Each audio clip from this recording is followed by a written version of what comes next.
na ang rumored couple na si Piolo Pascual at siya ay na magdayaw. Kumakalat niya sa social media platforms at ilan mga entertainment site na di umano'y nagpakasal si Piolo Pascual at siya ay na magdayaw. Pinagmula ng usaping ito ang ilang mga larawan na pinaghihinalaang kuha mula sa kanilang secret wedding.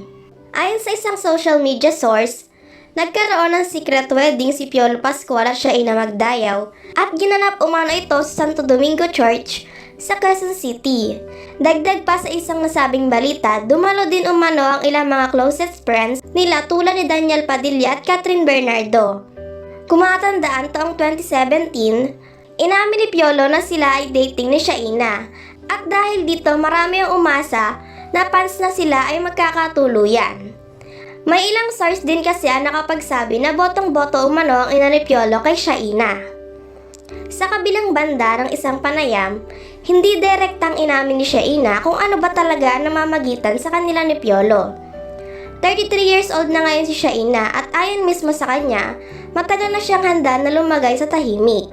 Nilinaw rin ni Shaina ang mga balitang lumalabas ngayon na kung totoo man daw yun ay gusto daw muna niya maging private ang relasyon nila ni Piolo.